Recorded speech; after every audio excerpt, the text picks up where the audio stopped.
2011 में जब जातिगत जनगणना की बात हुई तो कहा गया कि जिस एक संगठन से बहुत प्रेरणा मिलती है, हमारे सबसे बड़े दुनिया के दल को, उन्होंने कहा we are ready for categories but we are not ready for caste enumeration.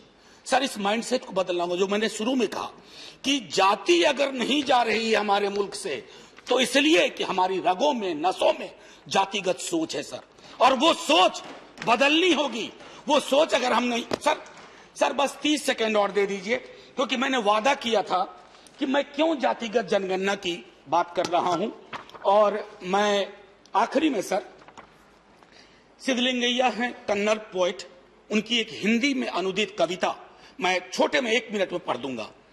भूख से बिलबिलाते, गिट्टी मिट्टी ढोने वाले, मार खाकर बैठे हुए ऐसे मेरे लोग, खेतों में बीज बोने वाले, सूरज की आंच में तपने वाले, फसलों की कटनी में पसीने से तरबतर ऐसे मेरे लोग, पेट पर कपड़ा बांधे थक हार कर बैठे, खाली हाथ लौटने वाले ऐसे मेरे लोग। सर, इन लोगों की गणना चाहिए। इनकी गणना होगी तो देश विकसित होगा। सर, ये उचित नहीं लगता है।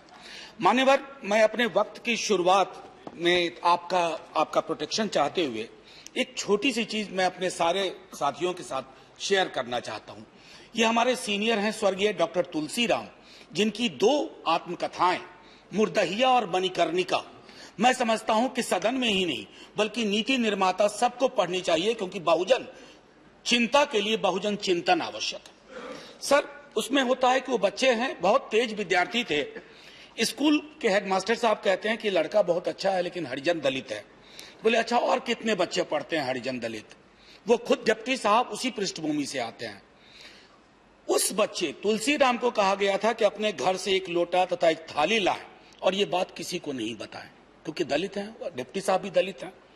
संवैधानिक आदेशों और जातीय समभाव के दिखाए हुए की आड़ में जाति व्यवस्था बदस्तूर जारी थी, जिससे जूझता हुआ तुलसीराम जी का व्यक्तित्व विकसित हुआ। सर, करोड़ों की संख्या में तुलसीराम आज भी है और करोड़ों की संख्या में वो संस्थाएं आज भी हैं जो, सर, मैं चूंकि यहां एक मेंबर पार्लियामेंट की हैसियत से बोल रहा हूं, मैं जानता हूं मेरी बात कई लोगों की बात होगी।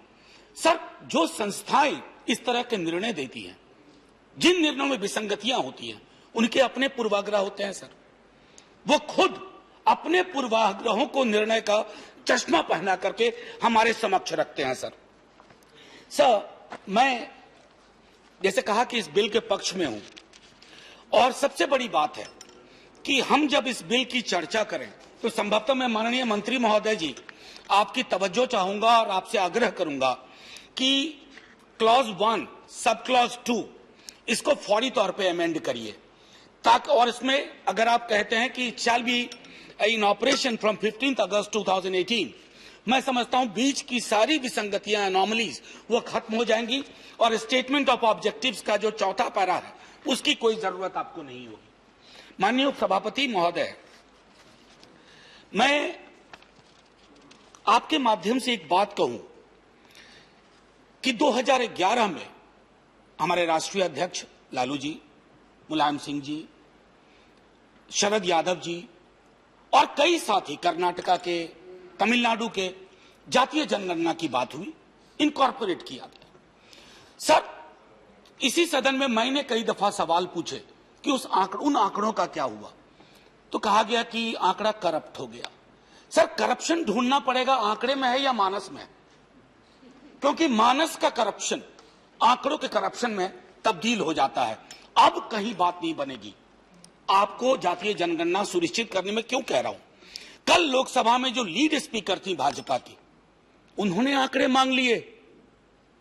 वो फ्राइडियन स्लिप मैं नहीं मानता हूं, वो फ्राइडियन स्लिप नहीं था, वो अंदर की आवाज थी जो हर बहुजन चिंता का व्यक्ति जमीन से महसूस कर रहा है। अतः उस चिंता को दरकिनार मत करिए। आंकड़े चाहिए। आंकड़े क्यों चाहिए ये मैं आखिरी में कहूंगा। अभी हाल के दिनों में मैं बताऊं, सर, मैं जिस राज्य से आता हूं वहां एक मांग बलवती हो उठी। वो मांग है कि साहब पता चलना चाहिए कि मिट्टी कौन ढो रहा है, गिट्टी कौन ढो रहा है, ठेला कौन चला रहा है, शहरों में आकर के छोटे छोटे काम कौन कर रहा है। जातिगत जनगणना की बात हुई बिहार में, इतना दबाव जब नेता प्रतिपक्ष तेजस्वी जी ने कहा, मुख्यमंत्री जी साथ आए और हम सब ने, पूरा विधानमंडल ने प्रधानमंत्री जी से वक्त मांगा है। हमें उम्मीद है कि प्रधानमंत्री जी इतने महत्वपूर्ण सवाल पे वक्त देंगे ताकि लोगों की चिंता से रूबरू हो सके, और मैं समझता हूं कि ये बेहद आवश्यक है। Sir, many things were said by Abhishek Manu Singhvi ji. Sir, कतार हम बढ़ाने को स्वतंत्र होंगे, राज्यों को दिया, फेडरलिज्म का आपने सम्मान किया है, बड़ी खुशी हुई कि सहकारी संघवाद बोलते थे, कम से कम कभी याद तो आया। तो वो जो एक चीज है कि सर कतार बढ़ेगी, लेकिन आपने क्या किया हुआ, टोपी पहनाई हुई है 50 की, इस टोपी को हटाना होगा सर। ये टोपी अधिकार के प्रस्फुटन के राह में बाधा है, ये टोपी सर्वांगीण प्रतिनिधित्व के राह में बाधा है। मंत्रालय, सचिवालय, विश्वविद्यालय से लेके कहीं भी देख लीजिए, प्रतिनिधित्व अभी भी अत्यंत ही आंशिक है महोदय। और ये सिर्फ मेरे दल और मेरी चिंता का विषय नहीं है सर। एक नीति आयोग में एक, मेरा मानना है कि नियत प्रकोष्ठ भी होना चाहिए। नीति आयोग में नियत प्रकोष्ठ की बेहद आवश्यकता है, क्योंकि भारतीय लोकतंत्र की कल्पना न्याय और खास तौर पर सामाजिक न्याय के बगैर नहीं हो सकती है। और यह सांकेतिकता नहीं हो सकती है कि इतना मंत्रिमंडल का विस्तार हुआ, फलाना फलाना फलाना फलाना। It has to be translated into reality. So जमीन पे इसको उतरना होगा, जिसमें मैं बहुत कमी देख रहा हूं सर।